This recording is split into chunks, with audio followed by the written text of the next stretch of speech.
Peace, peace. Assalamu alaikum. Peace be unto you. Shalom, Hotep. Salam Allah. Peace to the gods and goddesses right here on the face of the planet Earth, covering 196,940,000 square miles. I am your host, Brother Minister Alif, and this is the Inner Temple Services Podcast. Today, family, we're going to cover the non-divine forces. I would like to share with y'all the non-forces which balances our equilibrium as taught by Prophet W.D. Fard back in 1933 and revealed in the Nation of Islam's lesson, 99 Actual Facts, Actual Factor. Now, family, we're going to look at this from an inner and outer position. I'm going to try to keep it simple. Sometimes I use little fancy words, but, I don't want to go over nobody's head, but we want to have some food for thought for everybody. All right, so make sure you have your pen, your pad, take some notes, and make sure you not only listen to this podcast, but go back and listen to it again and again and again. And every time you listen to it, you're going to see more and more. And that's the power of the transformation from belief and faith into knowledge, wisdom, understanding, and individual personal experience. You'll be able to see that God and that goddess in the mirror when it's all over. Okay, let's just look at a quick snapshot of what these non-forces are, according to Prophet W.D. Fard, who was later known to be the Supreme Allah, God in person, of Master Fard Muhammad, to whom all praises are due forever, as revealed by his first, last, and only messenger, the most honorable Elijah Muhammad.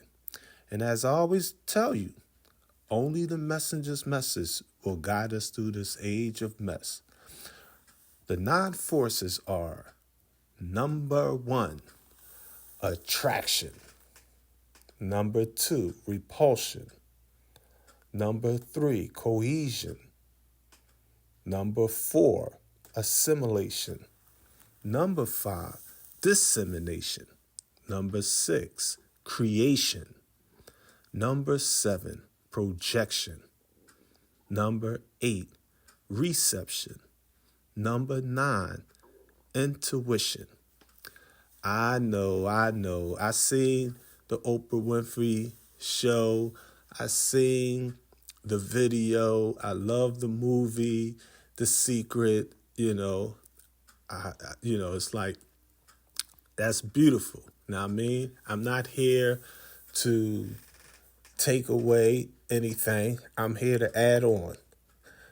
God does not deal with divisions. That's the negative force. So I'm not here to divide and subtract. I'm here to add and multiply to that which you already know. So you ain't got to be afraid because you're a Christian or you a Muslim or you follow the Sunnah or you follow this minister or that reverend or that guru, or you're an atheist or you're a Democrat or you're a Republican or you're rich or you're poor, you're black or you're white, you're straight, you're gay, you're upside down, you're right side up, you're sideways, you're male, female, young, old, whatever.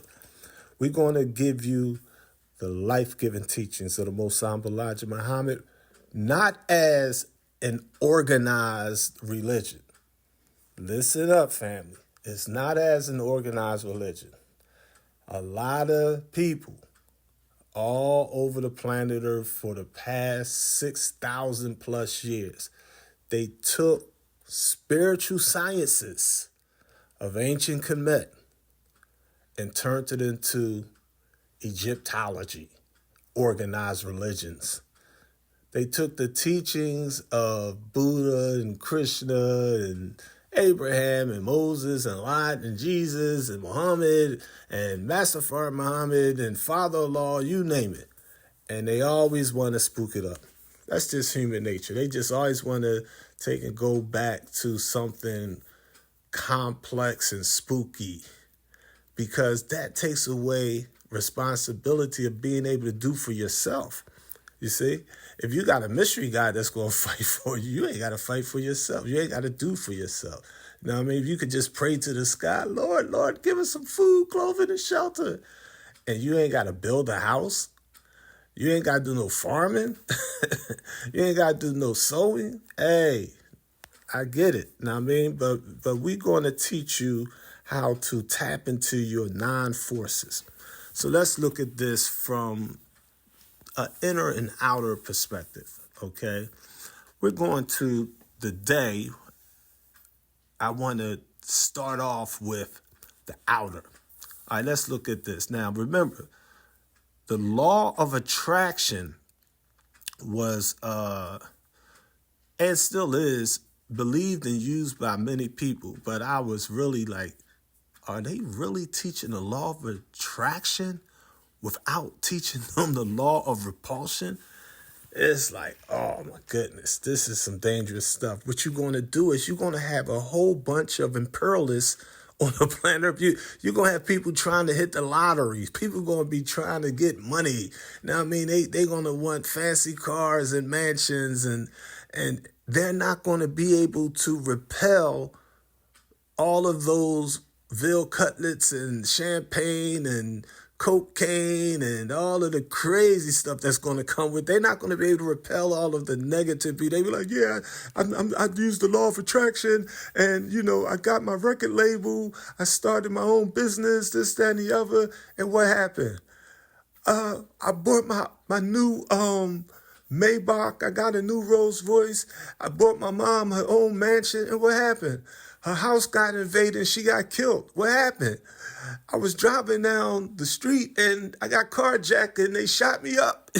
My daughter got kidnapped. All kind of things that happen if you're irresponsibly playing around with universal forces and don't know what you're doing.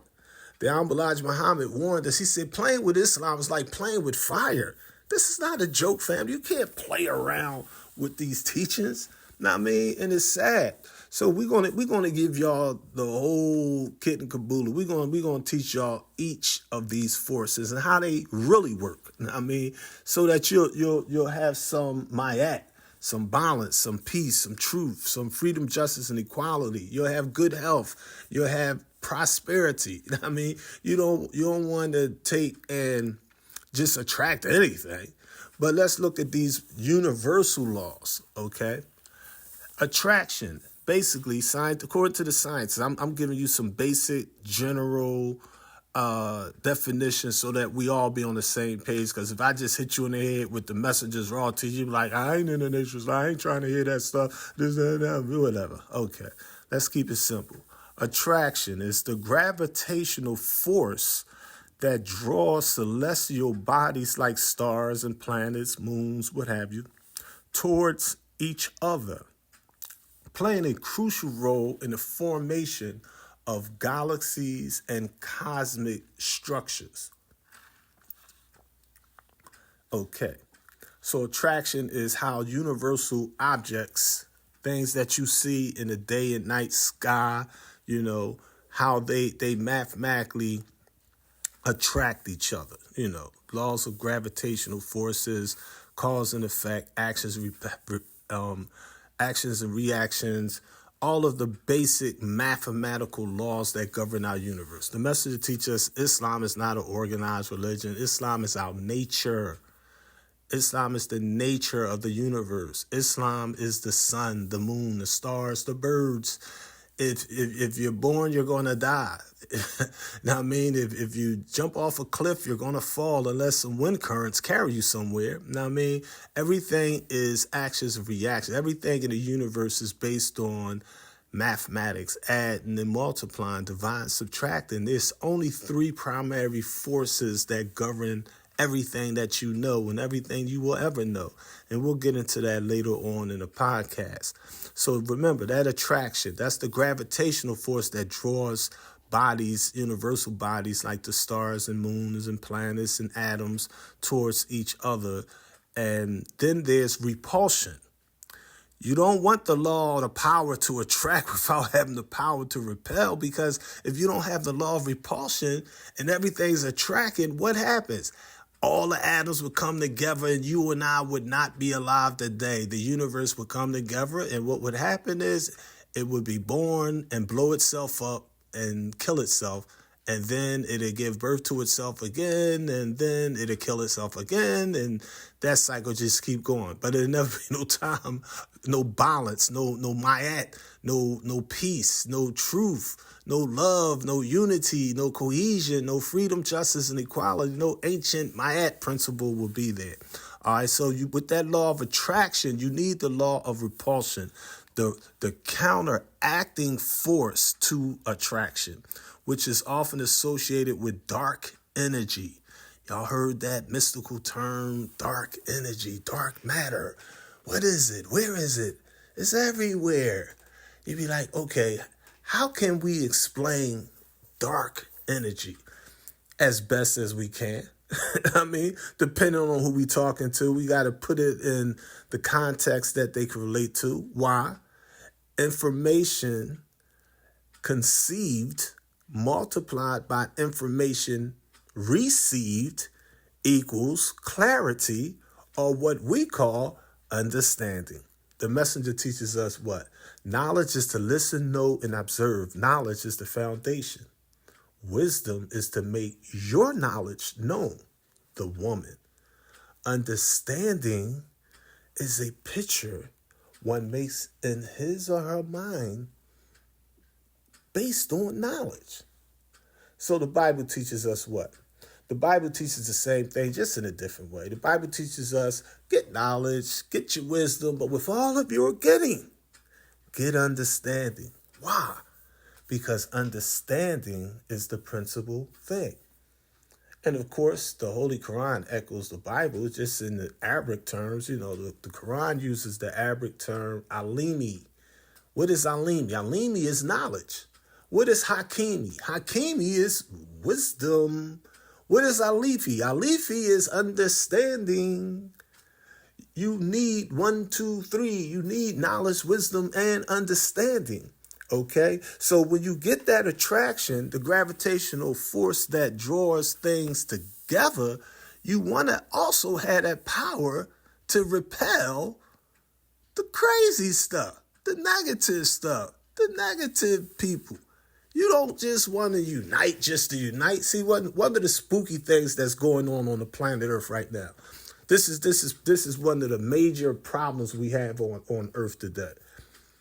Everybody's trying their darnest to be so politically correct, and our culture changes every few years. Every generation we have a different culture, different ideas, different concepts. It's new technology. People will be like, we're not sticking with that old stuff. We're trying to move forward. That's just human nature. Now, I mean, you're not going to be kneading bread and all that unless you're going to an organic bakery or something, or you dealing with a person that's concentrating on proper nutrition and all. The average person is not going to be, they just buying a loaf of healthy bread. They go into the supermarket and say, okay, I ain't going to get the loaf of white bread. I'm definitely not going to get this processed stuff. I'm going to at least get some whole grain bread or whatever, but I'm not going to bake the bread. It's more convenient for me to just go to the gas station and buy some gas. I'm not drilling in the ground and pumping no oil and refining it to make some gasoline. I'm not trying to make a magnetic generator so I could turn the electricity on in my house. I'm not pumping water in my house and going to the well and all that. I want to turn the hot and cold water on and let the atoms vibrate real fast so I can get a hot shower. And when I put that water in the freezer, I want those atoms to go real slow so I can have me some ice juice whenever I want in the summertime. That we like that convenience. That's what ovens and microwaves and things of that nature are for. That's just human nature. But we have to have that ability to attract the good and repel the evil. We have to attract the positive forces in the universe and repel the negative forces in the universe. We have to attract the good conscious people into our lives and stay away from all those negative thinking and acting people that don't wish you no good. Okay, so that's the law of attraction, the law of repulsion. Then Master Farah Muhammad gave us what? The law of cohesion. Now, what is this cohesion? Okay, basically, it's the gravitation electromagnetic forces that hold particles and matter together, leading to the formation of what we call the sun, moon, and stars, or galaxies and planets that cover 238 quintillion, 640 quadrillion miles. Master Farah Muhammad told us what? He said the sun is 93 million miles away from the planet Earth. You see? That's 150 million kilometers, family. And he told us what? He said light travels 186,000 miles per second. Think that over.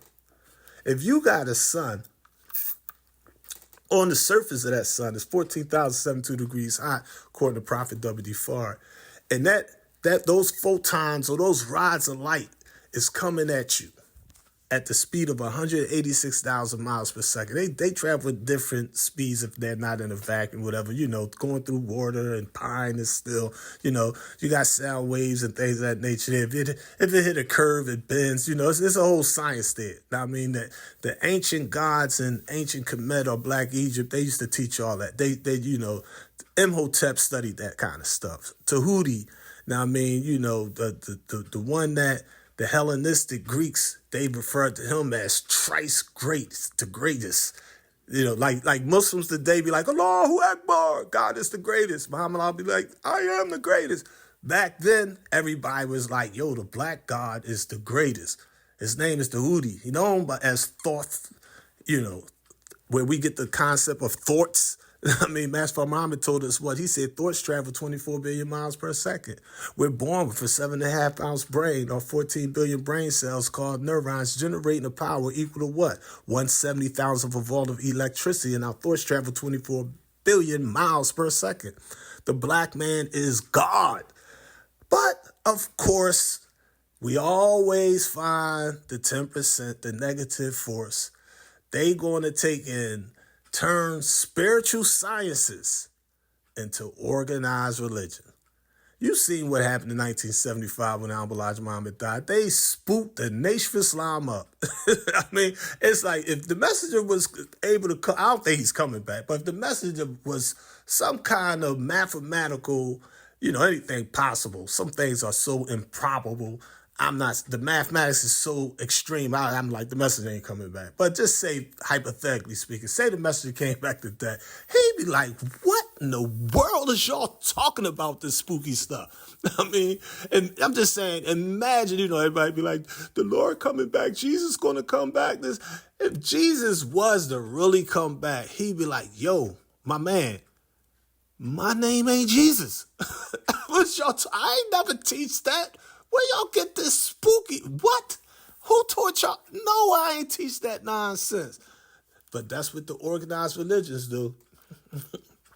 I mean, all these billion Muslims running around here banging their head on the floor and wanting to touch a black rock in Mecca and all this superstitious pseudoscience stuff going on.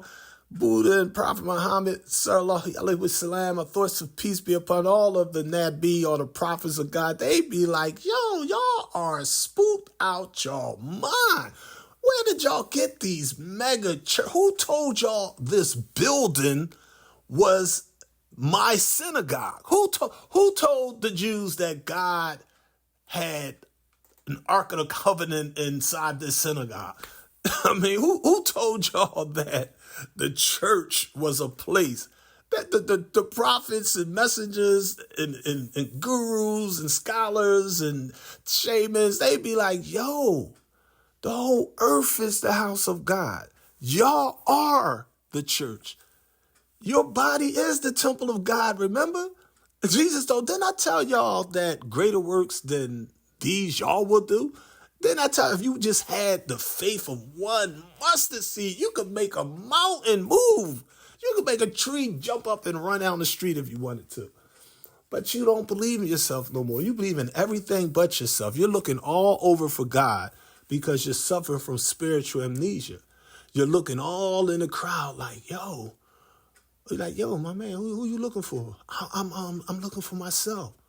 Look in the mirror. You trying to find a God or goddess? Look in the mirror. We make and unmake ourselves. We built hell and heaven on earth. I know y'all know we build hell on earth, but we don't realize we can use the law of vibration to build heaven right here on the planet Earth. I know it sounds crazy, but contrary to modern thought patterns, we didn't always have all these border disputes.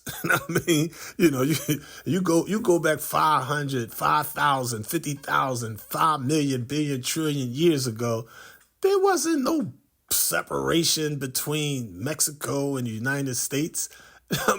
You go back 66 trillion years ago, there wasn't no separations between the 7 present continents of Asia, Africa, North America, South America, Antarctica, Australia, and Europe. It was all one big giant piece of land.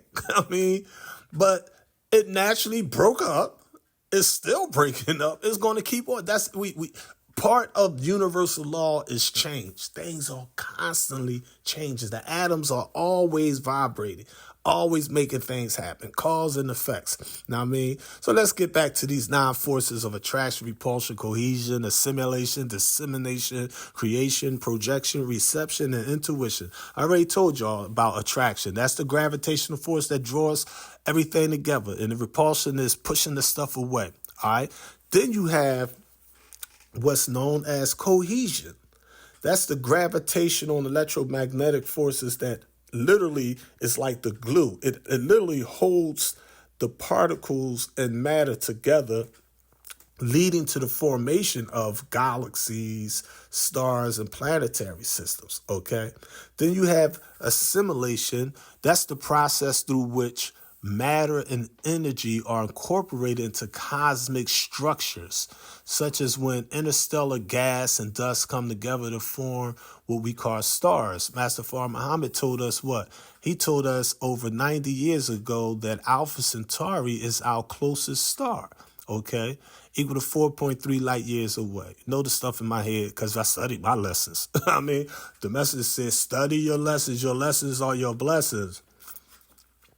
I don't know if y'all know, but the FBI director, J. Edgar Hoover, he publicly issued the memo where he told the FBI field agents, listen, we have to change Elijah Muhammad's teachings. He said his gimmick is teaching that the black man is God. We have to stop them from believing that. We have to stop the Nation of Islam from studying those lessons. And we have to teach them to start teaching about self-awareness and community development. That's in one of these podcasts. I'm gonna go down into my studio and I'm gonna pull up an old book I wrote like 30, 40 years ago called it's called Blackmail: How to Counter Counterintelligence.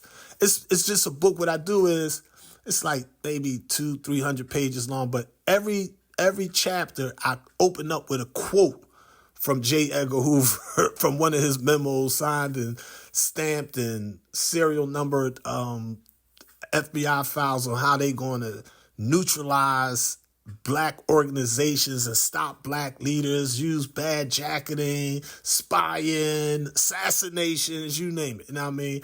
But it was real revealing to me that one of the tactics that they used, they literally was like, we have to change the lesson. We got to stop these so-called Negroes from the Muslim cult of Islam from believing that the black man is God. You can't have people believing in themselves. We gotta have them believe in everything but themselves. It's cool if you believe in a picture of Master Fard Muhammad, but if you believe that Master Fard Muhammad is the supreme law in person, you might believe that you're God in person. You're the goddess in person. Oh no, they like, nah, we can't be doing all that. You know what I mean? If Jesus in the Bible arguing with the people, they grade stone him, he asking them like, yo, yo, for which one of my good works do y'all seek to stone me? And they like, no, we don't seek to stone you for your good works. We seek to stone you for blasphemy. Blasphemy? What y'all talking about? You being a man makes yourself God. And Jesus told him in St. John, he was like, yo, is it not written, I have said ye are gods? He was referring to the Old Testament, the Torah, in Psalms chapter 82, verse 6, that says, I have said ye are gods, and all of you are children of the Most High God. Some kind of way over 2,000 years, the people was misled from that basic elementary, it's like, God, like, yeah, let us make man in our image, after our likeness. I mean, you read the scriptures carefully. This God, like, he got eyes to see. He talking. He got a mouth. He heard Adam, so he got some ears. I mean, he got hands. He got feet. He was walking in the garden and all this stuff. It's like, the anthropomorphic conceptions that's written there. It's like, yo, it ain't no mystery God, but a lot of people got spooked all up because of organized religion. There's so much mythology out there that just spooked everything up. It's just sad, know what I mean? But we're going to resurrect the mentally dead again. I mean, so that cohesion is the gravitational and electromagnetic forces that hold particles and matter together, leading to the formation of galaxies. Now, I mean, stars and planets. That's how we got our Milky Way galaxy with our little tiny sun in there. Now, I mean, all right, then we have assimilation, the process through which matter and energy are incorporated into cosmic structures, such as when interstellar gas and dust come together to form stars. Then we have what's known as dissemination, or the spreading out of those cosmic elements, such as elements produced in stars through processes like stellar explosions, or supernova as they call it, contributing to the enrichment of interstellar space. Then we have creation, the initial moments of the universe, often associated with is known commonly as the Big Bang, where all matter, energy, and space-time were created from an extremely hot and dense state. Then we have projection. That's the expansion and projection of galaxies and cosmic structures away from each other due to the initial explosive force of the Big Bang. Then we have reception. So I pause right there because we're gonna go into the spiritual science of this too. Now I mean, it's like you see how the Nation of Islam, the messenger had to bring all of the people together. Now I mean, and then when it got dense and it reached its mass, the Nation of Islam imploded from within and divided. Everything went. The messenger's own brother, the supreme captain, turned on his brother and was busting his gun at Messenger Elijah Muhammad. The messenger said he had to run up and down the East Coast trying to duck and dodge the cold knives and the hot bullets that everybody was coming at him with. I mean, because they thought he was changing the teaching. They thought he wasn't worthy to be the messenger of Allah. They like, oh, he turned Prophet W.D. Fard into Allah God in person. He changed Allah's temples of Islam into Muhammad's temples of Islam. He went from the Supreme Minister Kareem Abdul Muhammad. Now he talking about his name is Messenger Elijah Muhammad. I mean, so he's making lessons up, and he's changing the lost foundation of Islam in the wilderness of North America into the holy nation of Islam. And the messenger like, listen, so-called Negro, I'm not changing the teachings. The teachers are changing me. Read your Bible. Read your Quran. Read these prophecies written by the 24 scientists. I'm written in the prophecies. Jokers, I got to fulfill all this. But y'all so spooked out your mind with this organized religion. It's like, yo, we've been trying to wake our people up for 66 trillion years. I mean, at the present state, you talk to the average FOIMG, they be like, oh, the white man, the devil. Now, I mean, it's the white man's fault, this, that. It's like, yo, true that. But what else did the messenger say? What else did he say? Be like, when did the messenger say the devil's time was up? In 1914. And what did he say about that? He said the devil's time was up in 1914, but here's the qualifier, family. But he was given 60 years of grace. 1914 plus 60 years, what? 1974. So was the white man's time up in 1974? The message said, no, it's not going to be up in that. He said, I'm paraphrasing. I'm telling it straight from 1972 theology time. You look it up yourself. I tell you where he said it and when he said it. 1972, he said, the devil was given 60 years of grace, not to exceed 70 years. There you go. That's the clincher. 1914 plus 60 years is 1974. 10-year extension brings it to 1984. January the 1st, 1985. Devil's time was up. But what else did he tell us? He told us in that message to the black man, page number 9, 1965. The devil could rule for the next 1,000,000 years as long as the so-called Negroes remain ignorant of the reality of God. The devil is not going to stop ruling until you start ruling yourself, doing for yourself, answering your own prayers. I mean, Prophet W.D. Farr said what in the Problem Book, number 13? I mean, did he tell us the mother plane going to come save you? No. Did he say the 24 scientists going to come from the east and give you some money? No. Did he say white folks going to pay you some reparations and you're all going to sing Kumbaya and live peacefully ever after? No. What did he say? He said, set yourself in heaven at once with peace of mind and contentment, money, good homes, friendships in all walks of life. Your brothers in the East want to know, what is you doing for yourself? See, that's the hard part that people really don't want to realize. They hope like, oh, Bible Mr. Farrakhan going to save us. Malcolm X going to save us. Marcus Garvey going to save us. This person, that brother, that sister, someone outside of me is going to do for me what I ultimately going to have to do for my goddamn self. Ain't that something? It's going to dawn on you eventually. I mean, I wouldn't care if you sit in the darkness of a cell or you chilling on top of a penthouse suite. At some point, you're going to have to realize, like, yo, Dr. Elijah Muhammad said what? He said in 1972, Theology of Time, he said, we have to become self-saviors. Before he died, he told us what in his last tome, his last holy book. He said in Our Savior Has Arrived in 1974, he said, you have to become a self-master. He said, Allah is all of us. There is no mystery God. He told us at the very last Savior's Day, it's on YouTube, on videos, he said what? He said, Savior's Day, February 26, 1974. He said, every time you look at the black man, you are looking at God. And even then he explains, some of you say, I'm no God and you're no God. He's like, all right, show me your God. You say, my God can't be seen. He's like, well, look, I don't want to see him if he don't want to see me. We worship that which we know. You worship that which you want. We ain't worshiping no mystery God. Will you sit up at home and wait for that mystery God to bring you food? Come on, man.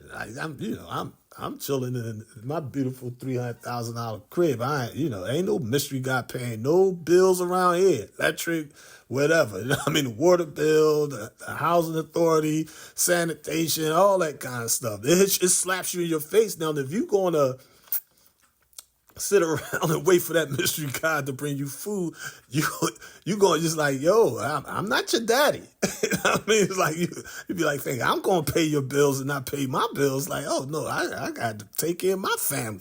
Know what I mean? So we have to learn the reality. That's what the Holy Quran really teach. Holy Quran chapter 22 verse 6 puts it like this in the Arabic language. Allahu ana ahad. The God is the reality. Allah is the sure truth. That's all God is that which is real, that which is nature. You know what I mean? It's nothing spooky, family. Ain't no ghosts, ain't no goblins, ain't no demons, spooky stuff, nothing like that there. Yeah, the devil's the devil regardless of place or time, no doubt. I've been teaching that for 40 years. I mean, I wrote like 90 books about all that. I mean, you know, anybody know me tell you that. But at no point did I ever interpret the teachings of God and his messenger as being hate speech or racist. Like, come on, man. Now, one of the most asinine things I always hear about all this anti-Semitic stuff and rhetoric going on, and it's like, I don't care how many times Albert Minister Farrakhan explained it to people. He like, yo, we can't be anti-Semitic. Shem was a black man. Remember the song from KRS-One, You Must Learn? He broke it down in the video, in the song, in the Bible. Like, come on. Anybody from an Afro-Asian origin is a Semite. You know what I mean? You know, it's like, come on with the spooky stuff. Like, let's look at what the Honorable Elijah Muhammad, the first, last, and only messenger, originally taught. I know. All y'all nowadays, y'all got all this pseudoscience, all this tricknology going on. But let's go back to basics. Let's go back to the original teachings of the Honorable Elijah Muhammad. I ain't talking about my teachings. I'm not talking about this minister, that captain, this secretary. I'm not talking about this believer or this disbeliever teaching. I'm talking, what is it that the Honorable Elijah Muhammad originally taught us? He originally taught us. I'm gonna summarize it for you real quick. The Supreme Law God, the founder of the Nation of Islam, Master Fard Muhammad, the light-skinned guy you see on the pictures, his mother was a pure white Jew. She got pregnant by a pure black Arab. Somebody says, they talking integration here? God is from, you mean to tell me God is a mulatto? God is from both sides. Wait a minute, that don't make sense. It's going to make sense if you understand these 9 forces. It's going to make sense if you understand the 7 dimensions of the black man's mind, you see? It'll make sense if you understand how our universe operates. It makes sense if you study the Kabbalion and understand the law of causations, cause and effects, and actions and reactions. If you look at it on an atomic level and see that the very composition of every thought and thing in our universe is comprised of these protons and neutrons and electrons, are positive forces, neutral forces, and negative forces. And that positive force is in the core with that neutral force, or the 5%, the poor righteous teachers, are mixed and intermingled in the hood right there with the neutral 85% mentally dead who worship that which they know not what. And outside that cipher or that circle is what? The electron cloud, or that negative, that 10%, that rich, that slave maker, the poor who teach the poor what? Teach the poor lies. That's the law of the universe, family. That's that trice greatness right there. I mean, that's that Tahuti right there. That's the way of the God. That's the Sunnah of Allah subhanahu wa ta'ala. That's the straight path. That's not no spooky path.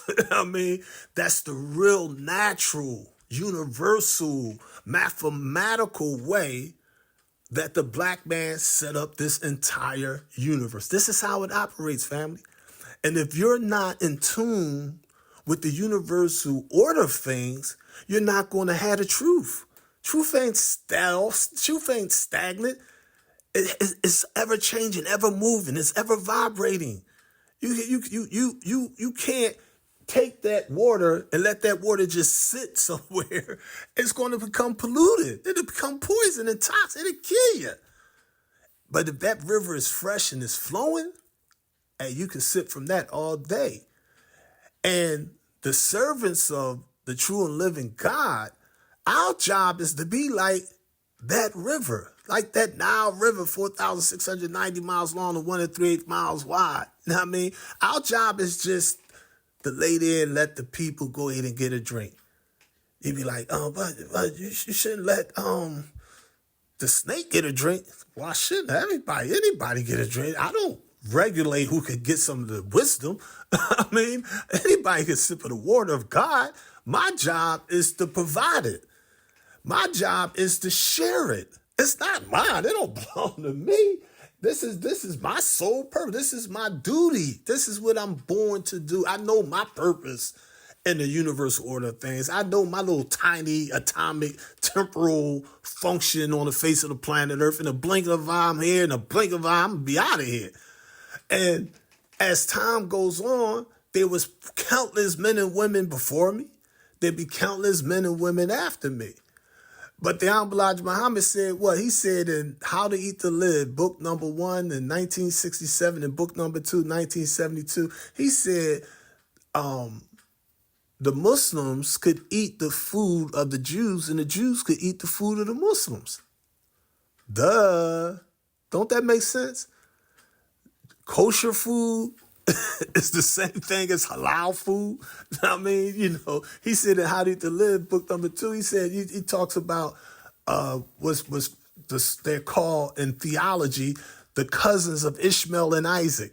I mean, it's a science there. Abraham, Ham. What's Abu? In Arabic, it's father. Who's Ra? The ancient god. What do Ham mean? Ham means black. I mean, the black man guy, he's going to be the father of what? Not just little tiny Israel or Apollo. He's going to be the father of the nations. God is universal. So we have these misinterpretations and misunderstandings that's going on. But I always tell y'all, only the messenger's message will guide us through this age of mess. Know what I mean? So the Honorable Elijah Muhammad said, see, black people look at it from the position of, oh, they put us in slavery. It's like, yes, they did. And they absolutely was wrong. But they did what you made them to do. It was written, remember? I mean, and it's comical to me because when I'm reading and studying and listening to the life-giving teachers of Honorable Elijah Muhammad, he's dropping these jewels. I'm like, yo, why? Other people ain't talking about that part. I mean, he like, yo, he's like, talking about black devils. Wait a minute. It's 7 times worse. I mean, oh, wait, what you mean? Wait, what did we do? Who was that? Way before white folks, the Honorable Elijah Muhammad teach us 66 trillion years ago, the worst terrorist attack in history, black or white, was from this black god named Shabazz. His mission was the force. Remember, there's no compulsion in Islam. He was trying to use compulsion. His thing was he was going to force everybody on the planet Earth to speak the same dialect. Not the same language, but the same dialect. And since he couldn't do it, he got the brilliant idea, you know what I'm going to do? I'm going to kill everybody on the planet Earth. And the messenger teaches us what? That he started drilling into the core of the earth and filled it up with high explosive. And he literally was like, I'm gonna set it all. I'm gonna destroy the whole planet Earth. This is the power of the black man being God. He was, I'm gonna destroy everybody. We're gonna start this whole thing all over. And he tried. And he wasn't successful, but what he was successful in doing was blowing up his whole tribe. The Honorable Elijah Muhammad teaches us in his first book and his second book, The Supreme Wisdom, Volumes 1 and 2, back in 1957, he teaches us that we used to have 13 tribes of Shabazz. We now got 12. We lost one in the great deportation of the moon from the earth. He teaches us that the moon came from the earth. And when Neil Armstrong and Buzz Anderson and NASA and them went up there and they brought back the moon rocks, they said like, damn, these rocks, they smell like gunpowder. And when they did the science and they studied the isotopes of these rocks, they like, yo, the moon came from the earth. It just don't have no water unless it's, as the message said in Christianity versus Islam, unless it's hidden deep down in the heart of it. I mean, meaning that, it's ice crystals up there. You know what I mean? Because it's just slowly turning. The Master Muhammad said the moon is 240,000 miles away from the planet Earth. Know what I mean? And since the sun is 93 million miles away from the planet Earth and light travels 186,000 miles per second, it takes 8 minutes and 20 seconds, or 8.3, or 8 minutes and 20 seconds, exactly 500 seconds for sunlight to reach the melanated people on the planet Earth. But it only takes 1.5 seconds to reach the moon, because the moon is only 240,000 miles away from the planet Earth. Now, I mean, so the Elijah Muhammad teachings is true if properly understood. But what happened is organized religions came in and usurped the original teachings of the Elijah Muhammad. So instead of teaching the people what, when, and where the Honorable Elijah Muhammad says something, brothers and sisters just start saying, the Honorable Elijah Muhammad teach us. The Master ain't teach that nonsense. You're teaching that nonsense. The Master ain't teach that nonsense. I mean, and this is where the spooky stuff come into play. This is where the bit of the confusion comes in. It happens all the time. I mean, this is, Islam broke up into all these different sects. Christianity became Christians, Catholics, Jehovah's Witness, you name it. I mean, Nation Islam, you got like this branch, that branch, this branch, all these different branches from Master Muhammad and Elijah Muhammad. It's sad, but that's how we wind up in 13 tribes. So originally we didn't have no tribe. Now, I mean, a lot of historians, they be like, the Elijah Muhammad, Master Muhammad lied. He talking about Shabazz. The only place you'll find Shabazz is Malcolm Malik Shabazz in the Nation of Islam, but that's not a historical teaching. It's like, yo, the white scholars will tell you, yo, Shabazz is real. King Cyrus, his flag was an all red flag, just like the Nation of Islam had an all red flag. The message said we didn't always have a star and moon on our flag. We had an all red representing freedom. It's known as the Aten or the sun disk in ancient Egypt, and the Shabazz flag of King Cyrus, his thing was like he had the golden falcon on there. I mean, and he was God on earth. I mean, showing and proving. I mean, establishing himself all over the place. But the message teaches us Shabazz don't mean God. Shabazz means godly or God-like, like God. You're not God. That's Shabazz. That's not the state of God. God is that original man, the Asiatic black man, the maker, the owner, the cream of the planet Earth, God of the universe, not a tribal God. I mean, it's like, no, that we became tribal gods. We became Shabazz. I mean, once that God blew up that part of the planet Earth, the people's like, oh, we can't have no fools trying to destroy the whole planet and all that kind of stuff all willy-nilly. I mean, so they had to chill that kind of teaching and stuff out. I mean, so they became tribes. I mean, we as the Holy Quran teaches that we originally was one nation, but we became sects amongst ourselves. You know what I mean? And started disputing, and this family branch gonna migrate over here, they gonna move over there. You got tectonic plates where the planet is shifting, all kind of changes going on. That's just human nature. That's what we do. We adapt, we survive. I mean, we keep it moving. You know what I mean? But it's like just like them devils enslaved us, the message teach us we enslave those devils. We marched them. They was like, oh, they was ready to give them 6,000 years to rule. The king of Mecca was like, we not giving them 6,000 years to rule. We breaking that prophet. We don't care what the prophecy say. We going to round them up, strip them, and march them across the burning sands of Arabia, 2,200 miles. And we going to force them into the caves and hillsides of Europe. But what if they don't want it? We're going to have swords and rifles. They not going to have no choice in the matter. And once we get them up in there, we're going to set up bombs all over the place to make sure they don't come back across into the Holy Land.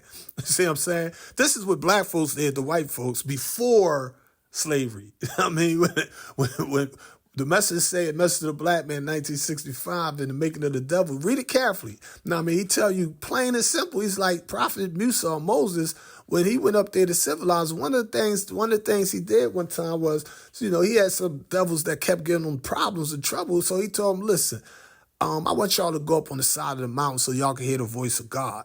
And the message teachers, they stood there about 300 in number, and he blew them up. In this day and time, we'd be like, yo, that's a terrorist act. It was something that Allah didn't approve of. That's not something the righteous agreed with, because what? The messenger said the 24 imams got after Moses for performing this trick. Like, yo, what is you doing? You can't be blowing white people up. You crazy? He's like, if you knew how much trouble, he's like, yo, it's a science here, family. I mean, this thing is not about hatred and violence and injustice and he say and she say, and I mean, and who started this, it's like, yo, before the white man was here, we had problems.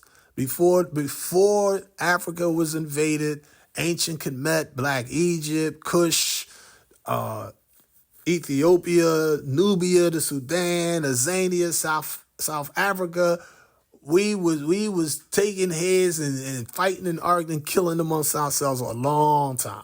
Now, I mean, we had 50,000 years ago, we disagreed with each other and separated, out of the Holy Land and went into the jungles of what we call Africa now. Now, I mean, so the message of teachings is not something that's, just in black and white. There's shades of gray. There's reality there. He's trying to get you to understand you. Master Fard Muhammad gave us our lessons or our blessings, but unfortunately, COINTELPRO got a lot of branches of Nation Islam not even using lessons. But when you do the research and the mathematics, you'll find that after Master Fard Muhammad left and the Nation Islam fell, the messenger explained that you could put the Nation Islam in a taxi cab at that time. I mean, that's how few the believers were. Those that believe disbelieve. I mean, same thing in 1975. All them, you look at that 1974 Savers Day tape, you see all these beautiful FY and MG crack bow ties. I mean, the uniforms look sharp. Sisters look like angels of heaven up inside the rafters. All praises due to Allah for the humble Lord of Muhammad. Less than 30 days later, they like, we don't believe that man is the messenger of God. Be like, oh, wait a minute. Be like, yo, they had a party in the messenger house. Jesse Jackson and them was all there. I mean, they in the messenger house snorting coke. They got their white girlfriends in there. They drinking liquor all up inside the messenger crib. This is what was really happening, family. Spooked out their mind. They was like, oh, that's for Muhammad. He's not. Wallace was like, that's that man. I never believed that man was God. They're like, yo, my man, you just was in an FY uniform talking about the master and Savers Day 1960. So you tell me, see, a lot of people get stuff, they look at stuff like just a hypocrite. It's deeper than that. Read your message to the black man, 1965. The message that defines it like this. A hypocrite is not a person who believes and then disbelieves. That's the case. Every Muslim that used to be a Christian is a hypocrite. That's not a hypocrite. I mean, the Holy Quran teach you, you'd be like, those that say out their mouth was not in their heart. That's not a hypocrite according to the Holy Quran or the Honorable Muhammad. That's a lip professor. That's a disbeliever. A hypocrite, according to God and his messenger, is a person who believed and then disbelieved and then worked in opposition to the true believers. That's a hypocrite. That's the Antichrist. That's the dangerous. That's the black devils you better wake up to. Worse than the Ku Klux Klan. The nation didn't see that happening. And they fell completely. All the money, the schools, the consciousness, the lessons. They was like, put down the books and throw your lessons away. I mean, they ain't no more FY and MGT. We Bilalians now.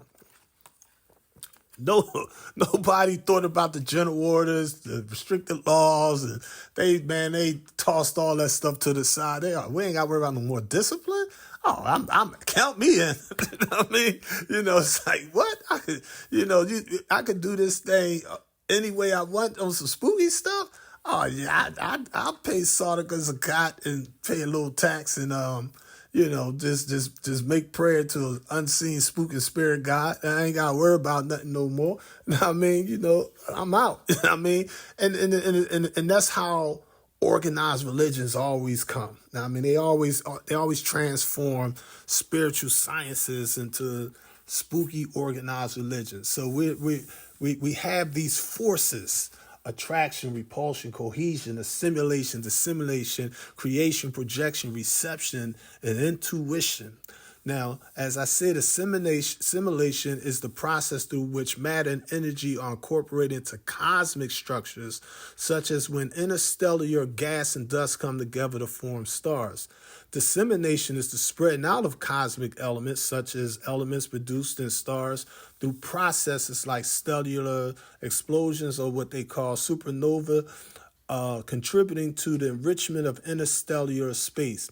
Then creation, the initial moments of the universe, often associated with the Big Bang, where all matter, energy, and space were created from an extremely hot and dense state. Then projection, that's the expansion and projection of galaxies and cosmic structures away from each other due to the initial explosive forces of the Big Bang. See, when that spiritual Big Bang jump off, you have everybody breaking up. You have over here Imam Warfdi Muhammad coming from the teachings. Then the Honorable Minister Farrakhan, Father Allah, Salas Muhammad, Jeremiah Shabazz, Brother Minister Avery, Brother Minister Hamza, Brother Minister John, Brother Minister James, this brother, that brother, this sister, no limit to it. I mean, but that was a spiritual explosion that took place in the Nation of Islam that we're still recovering from. We're still trying to use the law of attraction to bring these branches back together. So in my 40 years, I never attacked any individual branch or minister. Why? The messenger told us the trunk of the tree is stronger than any of its branches. What does that mean? The trunk of the tree is stronger than any of its branches. Imagine a tree, firmly rooted. You see the roots, it's firmly rooted. It's a healthy tree. Strong trunk. But you see these small trees growing out this strong trunk. They're called branches. And these branches bear fruit. They can't bear dissimilar fruits. Like you're not going to have a branch growing oranges and this one growing bananas and this growing coconuts and this growing peaches. No, it's going to be alikes. I mean, meaning that there's only one holy flag of Islam, the sun, moon, the star. I mean, there's only one real nation of Islam, but from that nation of Islam, we have these projections. The expansion and projection of galaxies and cosmic structures away from each other due to the initial explosive force of the Big Bang. Then you have reception. Reception is the absorption and interaction of cosmic radiation, such as the cosmic microwave background by celestial bodies and structures in our universe covering 230 continuous 640 quadrillion miles. And last is intuition. Intuition is the inherent order and principles governing the universe, guiding the formation and evolution of cosmic structures according to fundamental physical laws. Spiritually speaking, this is what I think is going to happen with the Holy Nation of Islam in the future. I think we're in a position where I'm talking like the future FY and MGT, they're not going to be thinking like us. See, I don't pretend like I know it all, I got it. You know what I mean? No, I don't know all the answers. I can simply do my part. I mean, I don't claim to be holy. I definitely don't claim to be perfect. I ain't trying to be holy. I ain't trying to be perfect. You know what I mean? But I definitely try to do my little part. You know what I mean? And that's what each one of us have to do. Each one teach one. Each one do their part. You know what I mean? It's like just the other day I was talking to a good brother. He gave me a call. I was in the car and everything. And he's like, he had a situation where his daughter's boyfriend cursed him out in his house and pulled out one of them fangs on him in his house. And he like, yo, what should I do with this situation? Now, when a brother does that, that lets you know he don't want to do the wrong thing.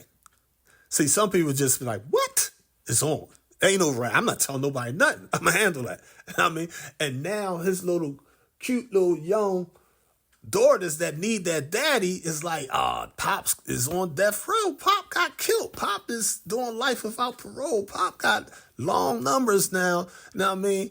But he's like trying to find that balance. And it's like sometimes you just got to take it on the chin. You got to just give with the daughter, be on the tip, like, listen, I don't want to have to do the thing to your boyfriend. And I love you and I respect you, but I can't let you jeopardize me and my household. So if you're going to see him outside somewhere. Because you bring him back in here, I'm going to sacrifice everything. And I'm going to handle that. And I'm going to have to put your behind out of here to make sure the rest of the family is safe and sound. This is why Jesus teaches us, you know what I mean? You know, if the right hand offend, you got to cut it off. The right eye, you got to plug it out. It's better to lose a member of the body than to lose a whole body. You see? It's a science there. Now, I mean, you have to balance all this stuff out using the laws of attraction and repulsion and cohesion and assimilation and dissemination and creation and projection and reception and intuition. These are the 9 forces which balances human equilibrium. You know, a lot of people may wonder, well, what is this equilibrium stuff? Let me give you something that you can relate to. Imagine a basketball at the basketball court. You would say you're playing basketball. You take the basketball and you sit the basketball on the court, on the ground, real slow, and you hold it for a second and you let it go. And the basketball don't move. That basketball is in equilibrium. It's in perfect balance. Now, if you smack it, kick it, and it start rolling, it's no longer in equilibrium. I mean, you know, we have these 9 forces that balances our equilibrium. Now, I mean, you know, those of you that study martial arts, you know, like you could take the palm of your hand and hit somebody in the direct center of their chest, that solar plex, boom, and take them off both feet, because you can disrupt their equilibrium.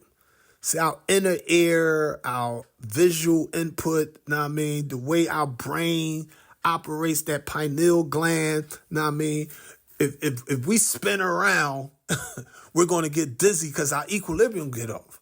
If we drink a bunch of liquor, smoking blunts and taking fentanyl and all this other stuff, you know what I mean, our equilibrium is going to be off. We're going to lose our balance. Okay, so you have these 9 forces that balances our equilibrium. So we're gonna look at these same 9 forces, but we're gonna look at them in the context of our physiological sense, and as far as our physical being. Now, I mean, the God in person. In Arabic, is called Allah Sakin, or the God person. All right. So I don't want you looking in the sky. I'm not talking about looking at a photograph. I'm not talking about looking at me, looking at nothing as being something. I'm talking about you looking at yourself, looking within yourself. Now, I mean, now, a lot of people, contrary to this present world system, they don't realize you can close your eyes to see. You hear me? You can close your eyes to see. See, a lot of people, they just close their eyes and they so-called go to sleep. I mean, it's like, nah, family. Close your eyes and meditate, concentrate, focus. Look at that darkness carefully. Imagine, the messenger puts it like this. He asks himself, he said, how came this universe? I mean, he said, once upon a time, nothing existed. There was no sun, no moon, no stars, no people, no black man, none of it. It was nothing in the universe but the black man's mind. What? The black man's mind, that so-called thought, that so-called, what scientists in this day and time, I'm going to put it in language that we use in this day and time, that's synonymous. When you hear the Nation of Islam speaking in a theological sense, and we say the mind of man is infinite, capable of accomplishing anything that the brain can conceive, it's like a person saying, there's all kind of light bulbs in my house. In my refrigerator, I got a little 25-watt light bulb. My wife, she likes to put little candles in the window, artificial battery-operated candles. She put those in there. They take like a AA battery or something. I mean, we got studio lights in the bathroom. We got regular light bulbs inside the lamp. We got another light on my laptop. Another light is on my phone. There's a different light in the garage and in the garage lights to open and close the garage. These different lights have different wattages. So there's all kinds of lights. Some brains are from the 4th grade, the 8th grade, college graduates, geniuses, mavericks, whatever. Now, I mean, you can see the degree of light on each individual light bulb. But what you can't see on any of these light bulbs is the electricity or the energy of that light bulb. So when we say the mind of man, scientists and physicists speak of the same thing just in a different way. They call it energy. The pastor, the reverend, the imam, the sheikh, the guru, the religious leaders, they say the same thing. They may use the Arabic word al-Khaliq, which means in English, the creator. They may call him the God of gods, the King of kings, Lord of lords, the Rabbil Alameen, the Lord of the worlds. They may call him Jesus. They may call him Yahweh, Elohim, whatever. That's talking about the same universal principle. The creator cannot be seen. Energy cannot be seen. The human mind cannot be seen. Energy exists everywhere at the same time.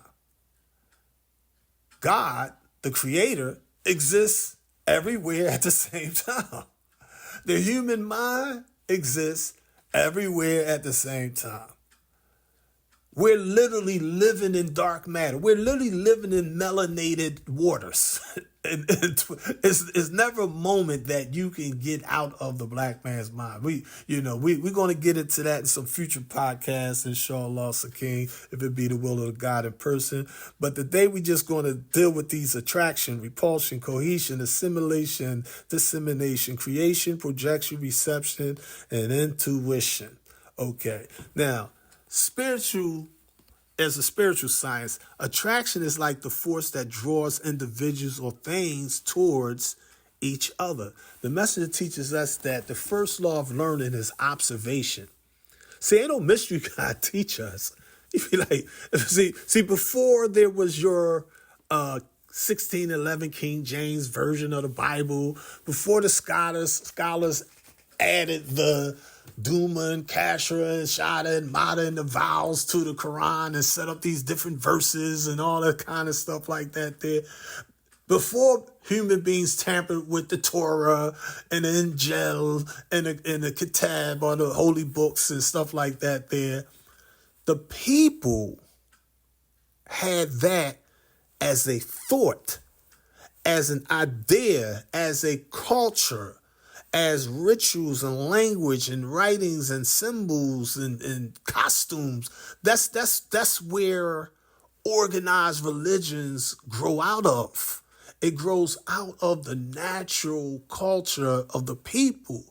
But the spiritual science is more in harmony with the universal order of things, because the people really learn from the wise men and the wise women that learn from where?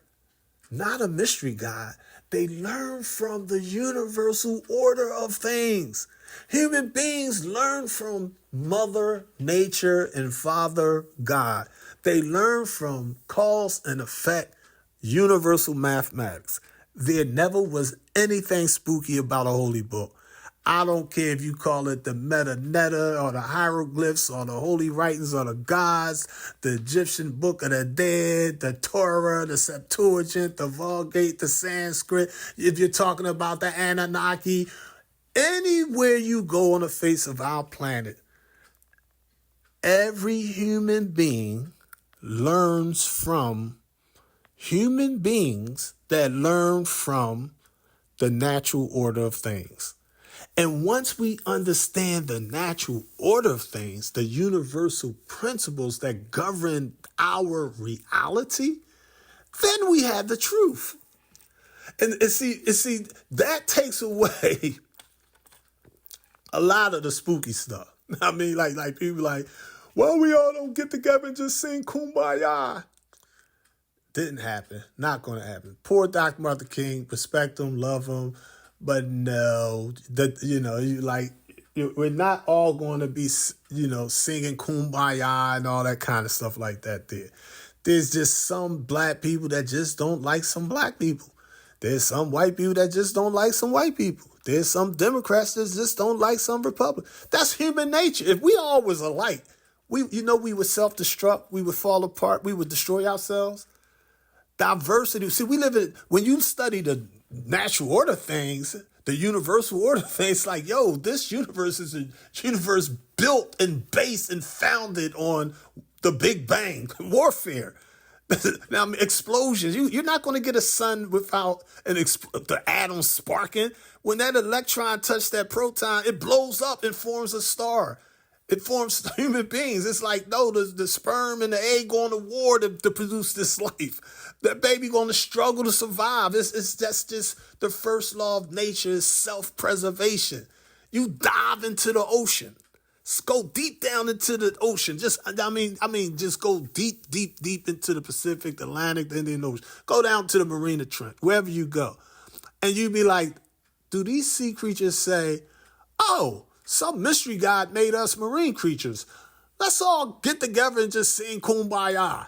No, it's not that the piranha fish hate the trout. It's just that they have a different nature. I mean, the universe created us to be piranhas. Like, we predator. That's what we do. And I mean, it's like the shark is like, I just happen to have a taste for tuna. I mean, it's like, I'm not trying to integrate. You'd be like, oh, the shark, he's teaching hatred. I mean, you got the blackfish swimming in that school, and they be like, yo, God made us all fish. Why don't I go over there and swim in the school with the white fish? Sometimes it happens. Not normally, but there's always exceptions to every rule. I mean, so in the ocean, every now and then you'll see some forms of integration. But as a whole, the blackfish going to swim in schools. The goldfish is like, yo, we don't hate the silverfish. We just don't have a nature like, yo, I'm not trying to live next door to the silver. I want to live amongst my own. It's something in my nature. Okay, we leave the waters, we leave the oceans. All right, let's come on the land, covering 57,255,000 square miles. What do we see up here? We like, okay, there's just seem to be a difference. Like Dr. Sabi was like, it's a difference between the diets between that black gorilla and that white polar bear. If they eat each other's food, it's like kind of not a healthy thing for them. I mean, it's like, it's just something in nature where it's like, it's just not strange, but it's kind of weird to see black crows wanting to go fly with seagulls. They be like, we don't hate white seagulls. It's just, we love black crows.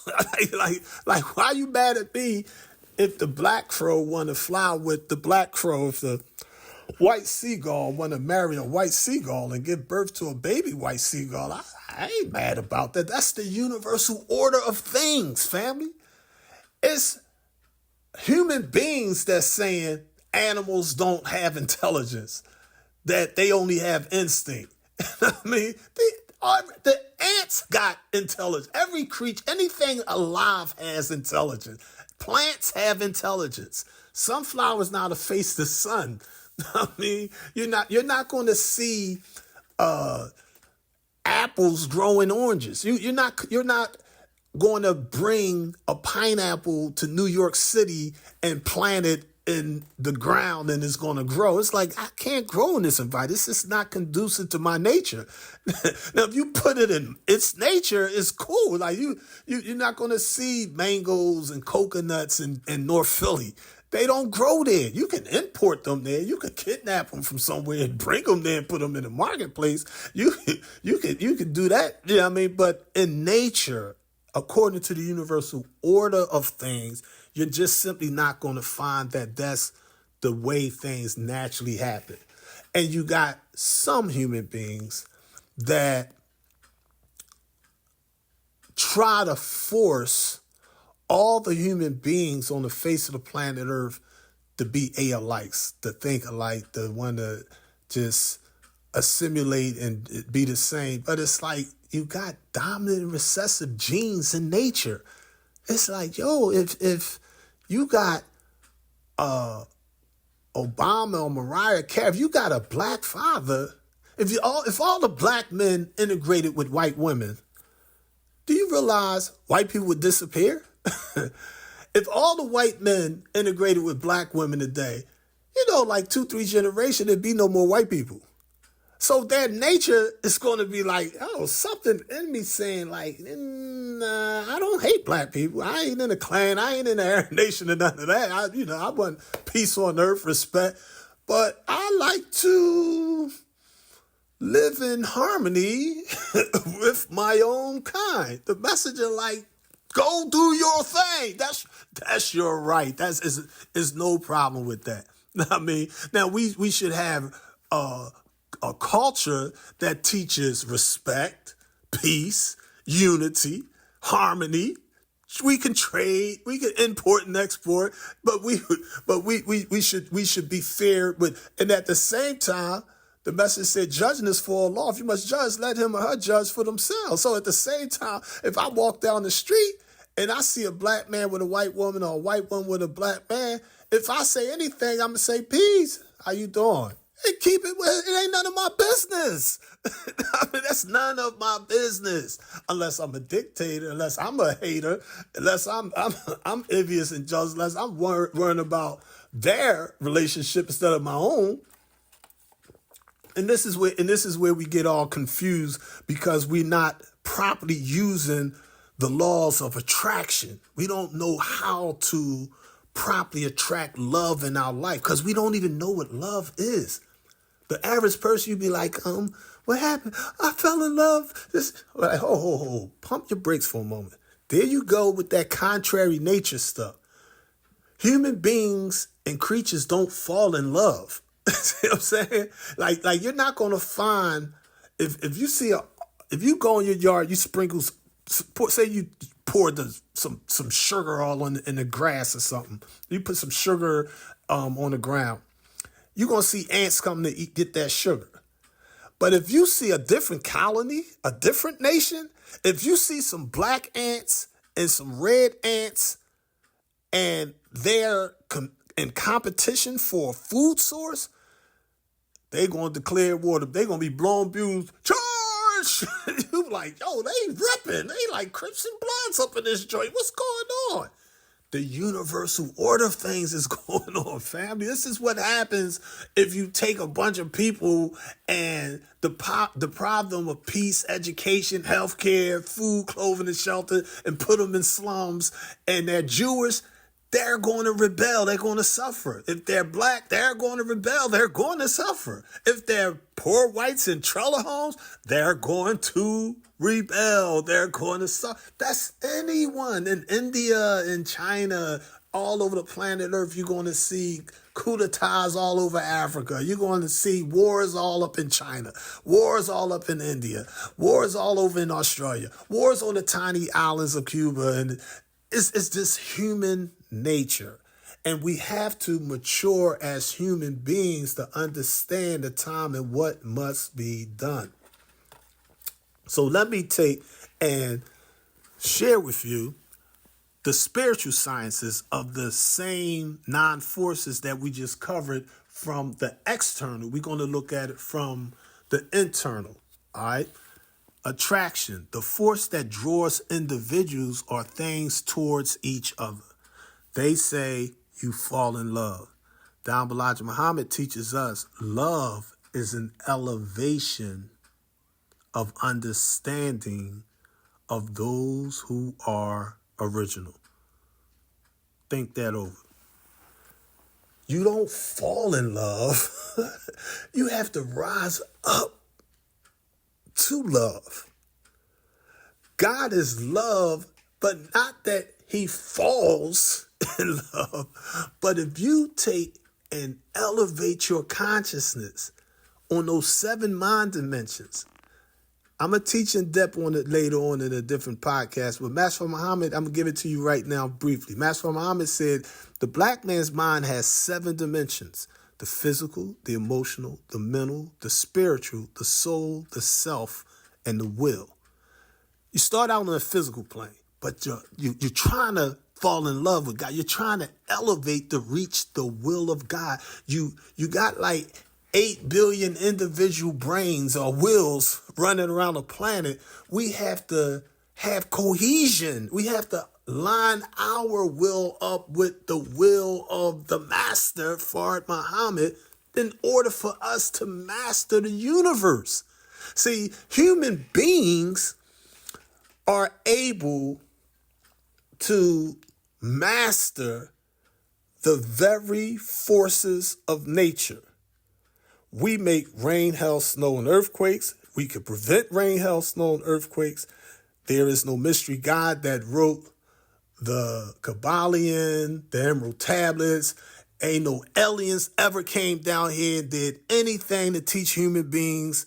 They ain't come down here and write no Emerald Tablets. The Emerald Tablets was written by human Tahuti. And when I say Tahuti or Thoth for Tahuti is not a physical human being, black man. It starts out as a physical human being, black man, but his ideas become determined ideas. You got determined ideas and recessive ideas in the spiritual realm.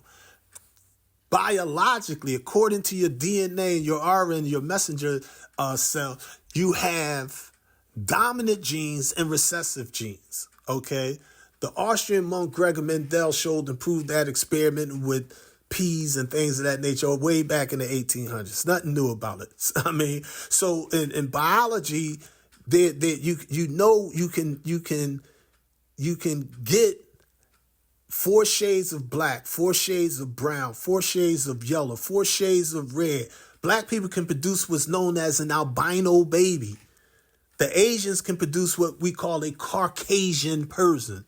You can get white from black. That's just the natural universe. Meaning they be like, oh, it come from the Ice Age. No, it don't. Spooky. There you go. The pseudoscience stuff. I mean, you got Eskimos been living in the North Pole in igloos for over 16,000 years and they didn't turn white. You could go to Libya, you could go to the hot deserts of Africa and see pure white albino animals. They got albino lions in Africa, albino gorillas. They be like, we ain't in no cold climate. Albinism is not from cold weather. The black man don't change because of climatic conditions. We used to live in Europe. You know what I mean? We didn't turn white. You know what I mean? It's like it's just so much spookism out there. It's just like it's a never-ending story. You know what I mean? But long story short, family, you know what I mean? We just naturally, genetically just can do that. You know what I mean? That's just in our nature. You know what I mean? So we can carry, you can have a black man and a black woman, and they could give birth to a white twin and a black twin. I mean, it's all kind of DNA in our people. Now, I mean, you know, in the intermixing can produce a rainbow of colors when it comes to the human family. But everybody is from the original people, the original man and original woman.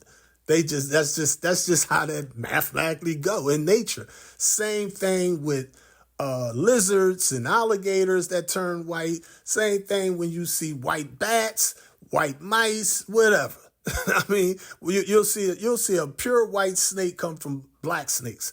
I mean, that's just nature. I remember as a child, I seen pure white ants. I remember we playing with some in Huntington Park in Philadelphia. We're playing with those of you that may know the city of Philadelphia. They had a swimming pool, but on the side of the pool they had little ponds. I mean, so it's like all kind of like guppy fish out there, newts, little lizards and turtles, So me and my friends, we don't want to go in that chlorine water and swim like everybody else. We over here in the swamp. I mean, we want to play around like, we capturing all kind of stuff, just studying them, playing with them. And I had the little lizard, I think it was a newt. I mean, and I'm playing with it in the tub, and it's running around and all that. So I try to pick it up, and it wiggled and broke its foot off. So I'm like, oh man, I killed it. And the thing just ran with 3 legs. I mean, so I'm like, dang, let me quit playing this joint. I ain't mean to hurt it. I mean, I was just playing with the thing. So I put it inside the big pickle jar with the swamp water and the grass and all that. Came back and noticed a couple days, what the foot that I broke off grew back. I was amazed, like, there are limbs that can grow back in. I mean, don't keep in mind, this is back in like the 70s or something. So I'm 58 now. So this before stem cells and all. I ain't no science and all that. I wasn't no educated kid or nothing like that there. So I'm just studying it. And just in my observation, the message teaches us the first law of learning is observation. But just by observing that, it makes your brain like, if this little lizard can do that, why can't human beings do that? I mean, why can't we? We can do that. But we just don't understand who we are. We don't understand what we can do. We're letting racism and sexism and classism suffocate our natural abilities to live in harmony with the planet Earth. We want to pollute everything. We just want to make money. We just want to fight, argue, and kill each other. We love war. There's a lot of money in warfare. So we there's people that thrive off of hatred and poverty and disease and violence and synthetic drugs and things of that nature there. But once we start tuning in with the universal order of things, once we start submitting our individual wills to the collective will of God, who came in the person of Master Fard Muhammad, to whom all praises are due forever, and realize that only the messenger's message will guide us through this age of mess. And I'm not talking about writing a letter and going inside some temple or some masjid or mosque or some school or university or some church or some synagogue. My thing, I don't believe in none of them. I don't go in none of them. I mean, my thing is, we are the temple. That's what Christ really taught. Don't know ye not that ye are the temple of God? That's what Elijah Muhammad taught us. That's what Prophet Muhammad. The whole earth is Allah's masjid. It's the mosque of Allah. You are the masjid. You pray within, but you work without. You answer your own prayers. There is no middlemen, no middle women between you and the creator of creation. Wake up, family. So we have that law of attraction, the gravitational force that draws celestial bodies like stars and planets toward each other, playing a crucial role in the formation of galaxies and cosmic structures. Then that's what Muhammad taught us about repulsion. Repulsion is the counteracting force to attraction, which is often associated with dark energy. This force is believed to be responsible for the accelerating expansion of the universe. Then we have that cohesion. That's the gravitational and electromagnetic forces that hold particles and matter together, leading to the formation of galaxies, stars, and planetary systems.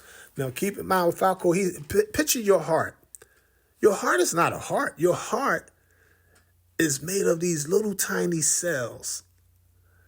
And you look at those tiny cells and they get smaller and smaller. And you be like, well, what's that? It's made out of these atoms. Okay, what's inside these atoms? You crack them open, as the messenger said, and Al Sayers arrived in 1974. He said, you crack open these atoms and you'll find what? Baby atoms. There's little atoms inside these bigger atoms. You say, okay, well, let's crack open that atom. What's in there? And you crack that open and you keep it cracked. And it goes down to what we call pure energy, or what religious people call the creator, or what we simply call the mind.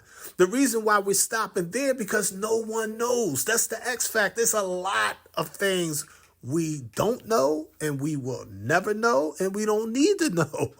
You know what I mean? Like, you don't need to know all the parts of your car to operate your car. You don't need to know ultra high frequency and very high frequency signals to operate your TV. You don't need to understand frequency modulations or FM and amplitude modulations or AM wavelengths to operate a radio. You just need to tune in and follow the directions of the operational manual. If you listen to the messenger or the operational manual, you'll be all right. And even when you do that, you ain't going to do that perfectly. You be like, I ain't read the whole TV, man. Y'all just open up the things and breathe to anything I ain't understand. All right, I got that. And use the remote, play with it. But some of these buttons on this remote I ain't never used. I don't even understand. I'm not attracted to that. You got other people that know everything on that remote control and how to use it. That's beautiful. That's fine. I mean, but you have to live your life and find what makes you comfortable. You have to build your heaven on earth while you live. Okay, so it's a science to all of this. Now, I mean, so when we look at it spiritually, again, attraction is the force that draws individuals or things towards each other, and repulsion is the force that drives individuals or things away from each other. Now, I mean, like if you live in the suburbs and you're forced to move to the projects, and you see shootings and all this crazy, you like, yo, I walked down the street to the corner store and they had old food and it was wow. You're going to repel that environment. You like, I don't want to live down here. I want to go back to my little small town. I want to go back to my suburb. I want to go back. We don't have to lock our doors at night. Ain't nobody ever burglarized my house and try to carjack me. We don't have property crimes, you know. But if you had the haves and the have-nots, now, I mean, it's like, come on. Now, I mean, that's one thing. A lot of white folks be like, oh, I'm liberal. I believe that blacks should get reparations. Really? You individually can pay reparations. You ain't got to wait on the federal government if you want to. You can make a donation. I mean, you can help somebody down the street. I mean, you know, so it's like we have to take and step up to the plate and each one teach one if we serious about changing the world. It's not going to happen overnight. It's not going to happen collectively, but quietly and systematic. That's how nature operates and moves in increments. You know what I mean? Cohesion is that force that holds together similar elements or individuals those of us that have like minds and similar burdens, as the Honorable Elijah Muhammad put it in The Fall of America. Assimilation is the process of absorbing and integrating new information or experiences into one's existing knowledge or understanding. That's what a lot of brothers and sisters don't know how to do. They don't know how to assimilate. That thing is like, yo, I want to stay in the year 1930 to 1974. I mean, it's like, yo, in nature, you adapt or you die. You adapt or you die spiritually. If you're going to stay in the old, this is what Dawud Elijah Muhammad told us in his first book, Al Sayers Rob, 1957. He explained to us that there's two Islam. There's actually a new Islam. And the new Islam is going to be opposed by the old Islam. Now, in the Arabic language, the old Islam is called Arabic Islam. And the new Islam is called Al-Jadi Islam. Al-Jadi Islam, or the new Islam, is going to be opposed by the old Islam. It's not just talking about the Nation of Islam and Orthodox Muslims, but it's talking about Orthodox Muslims and Orthodox Muslims, Orthodox Jews and Jews, Orthodox Christians and Christians, Orthodox Sunnis and Sunnis, Orthodox FOI and MGT or Nation of Islam with Orthodox Nation of Islam. It's like you're going to have new people that's going to realize, like, yo, it's 2024, family. Dawud Elijah Muhammad told his laborers what? He said, I want all my laborers to be tops and modern. If you're not tops and modern, it's like, yo, I need a iMac. I need an iPhone. I need modern technology. And it's like we're not with 4,000 years ago, angels played harps. You know what I mean? It's like in the 30s, you know what I mean? We used the law of vibration through the microphone. You know what I mean? Then the messenger changed that. He's like, all right, we're gonna move from this film, these black and white films, and we're gonna get us some magnetics. We're gonna use electromagnetics, and we're gonna put the magnets on the strip of plastic, and we're going to use what's called cassette tapes and 8-tracks and albums. And this is how we're going to disseminate this truth. We're going to get us a Muhammad Speaks press, and we're going to print Muhammad Speaks newspapers. And as time went on, Minister Farrakhan, he adapted to the new. He's like, I remember back in the 80s, Farrakhan tapes was like mixtapes and hip-hop. I mean, you hear Farrakhan tape, he bring tears to your eyes. I mean, DVDs, you know what I mean? But, you know, in light hip-hop, they start bootlegging all the shorts. You know how that go. Now, I mean, that's all the struggle. But we're now in a time where the angels coming in the clouds. It's not going to come floating out the sky with a cloud. No, they're going to come with the iCloud. They're going to use Bluetooth. They're going to use YouTube. They're going to use podcasts. They're going to use digital microphones. I mean, they're not going to use analog. They're going to use digital systems. It's the same ancient law of vibration. It's just that it's in a modern format. Now, I mean, it's like in the age of ebooks and e-magazines, like, yo, you can't sustain a nation manually, physically pounding the pavement with physical Muhammad Speaks and final calls. Not nowadays. I mean, sales are going to decline. That's just not something that's going to be sustainable in the future. But that Nation of Islam app is. You see? So you can it's like you can take and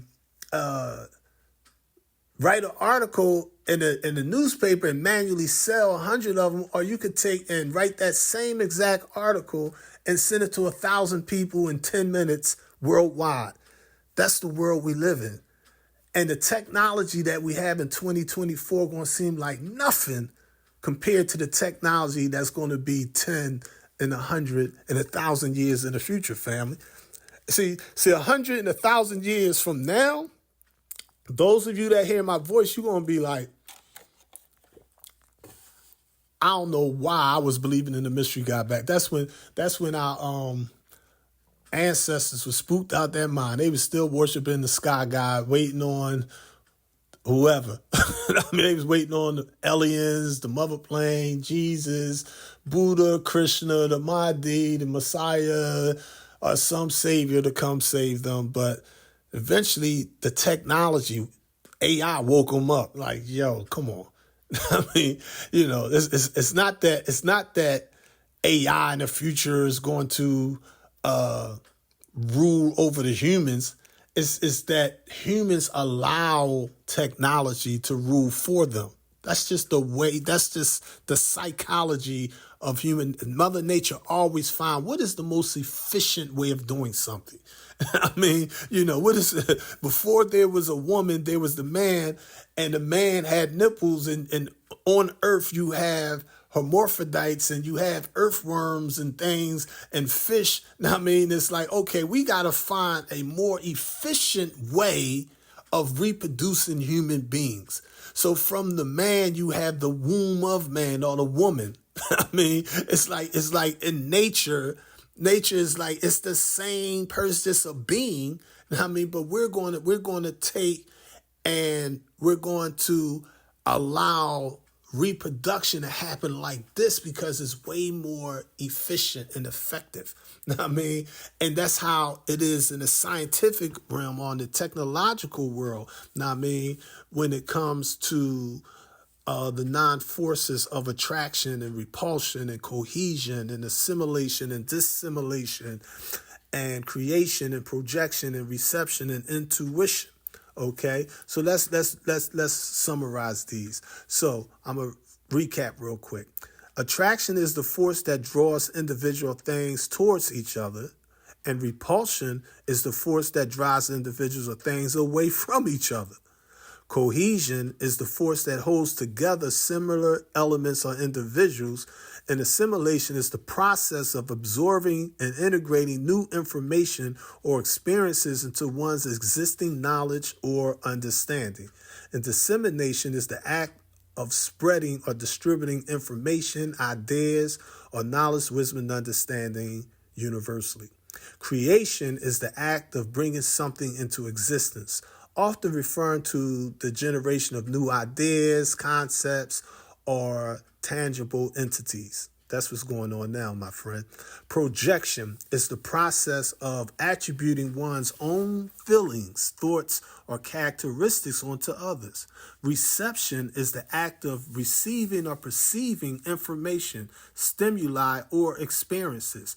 And intuition is the ability to understand or know something instinctively without the need for conscious reasoning. Think about that. Intuition is the ability to understand or know something instinctively without the need for conscious reasoning. How can you know the book without reading the book? Because you are the book.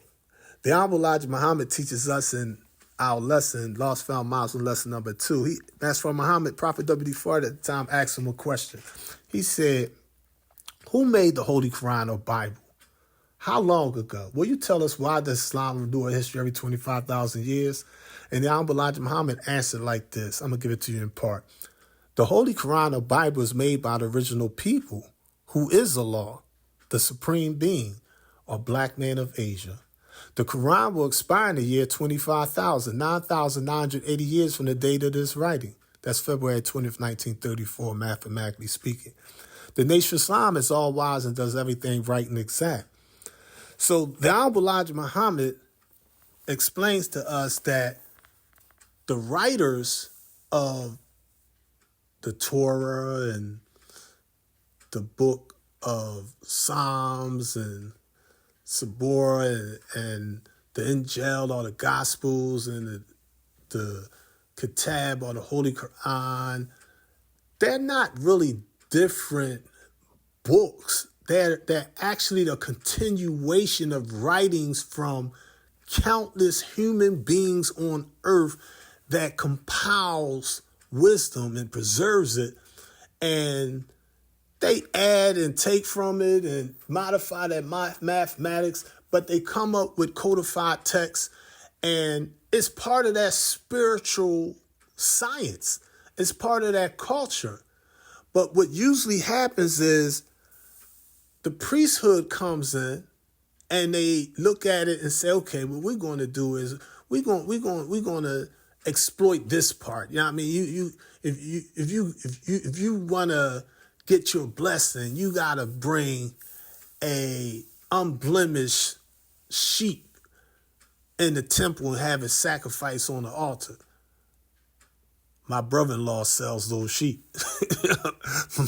my uncle makes the knives to sacrifice the sheep, though. I mean, you gotta pay me a tithe or 10% of your money, and I mean, to get that blessed. That's how. So Jesus ran the money changers out of the temple. He was trying to disrupt organized religion and teach people the spiritual sciences. Now, I mean, but people always get caught up in organized religions. Now, I mean, today they get caught up in organized religions through emails. I mean, so these non-forces, they're not recent. They date back to over 114 trillion years ago. The Honorable Elijah Muhammad teaches us in his last book, Our Savior's Arrival in 1974, we always had 6 trillion years between each manifestation. See, we don't believe the sun, moon, and the stars were created. We believe that they were made. When you create something, you start from nothing. So you can make a wooden table out of a tree.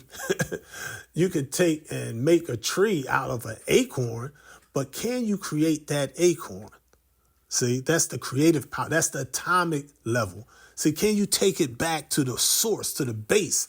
And that's what most people don't understand, these non-forces of attraction and repulsion and cohesion and assimilation, creation, projection, reception, and intuition. Those type of spiritual sciences is only one spiritual science, and that's the spiritual science of life, but it gets transformed into countless, over 4,000 organized religions. Religare. Re means in Latin, go back to. Ligare means to bind, to tie down, to fasten, to enslave.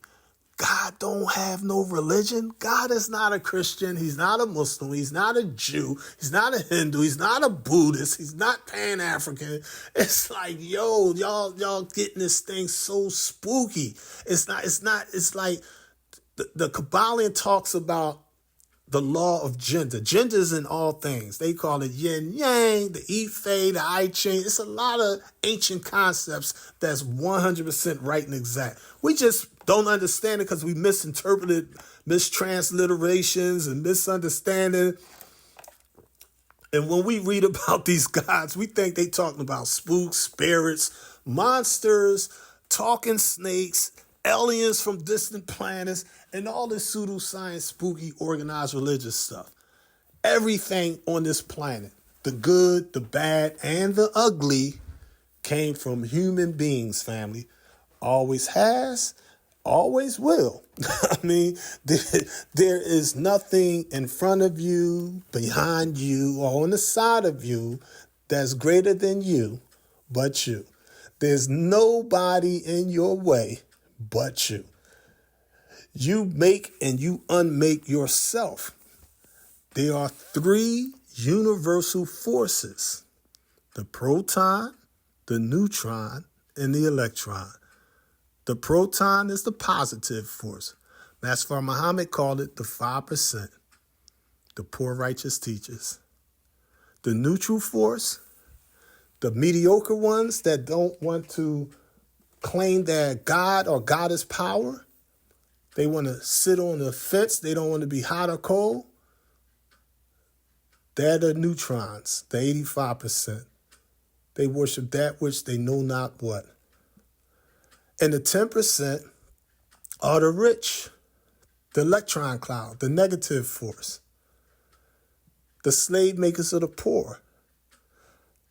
In the lesson in 1934, Master Muhammad, he teaches us that these 5% and these 85% and these 10%, they don't refer to spooks and spirits. They refer to human beings on the planet. But in a cosmic sense, It also refers to everything that you see around you right now. Everything around you, the sun, your house, your car, every human being has protons, neutrons, and electrons in every organ in their body. They're in their toes, they're in their brain, they're in their eyes, they're in their mouth, they're in their hands, their knees, you name it. It's in the water, it's in the air, it's in the earth, it's in the moon, the stars, whatever. When you're aware of that, you can decide what are you going to make dominant in your life. Are you going to allow the positive to outweigh the negatives? Are you going to allow the negatives to outweigh the positives? Are you just going to try to be neutral your whole life? This is why the ancient people, Kemet, got it right. The Egyptians, it wasn't nothing spooky till the French came over there with spooky Egyptology, but the weighing of the heart. I mean, like he has a good heart. He has a heart of gold. He's heartless. See, these modern day, it's talking about your mind, how you're thinking, your thought processes. Are you using dominant recessive thoughts? Are you using good ideas or bad ideas? Know what I mean? If you're using your good ideas, the Holy Quran teaches us in the 99th chapter, known as Al-Zilzal or the shaking, it teaches us that those that do a thara is the Arabic name for atom. Those that do a thara or atom's worth of good will see it. And those that do a thara atom's weight of evil will see it. The Honorable Elijah Muhammad, in his last book, Al Says Arrive, he wrote a chapter called A Few White People Are Muslims by Faith, Though Not by Nature. He said, good done by any person has its rewards.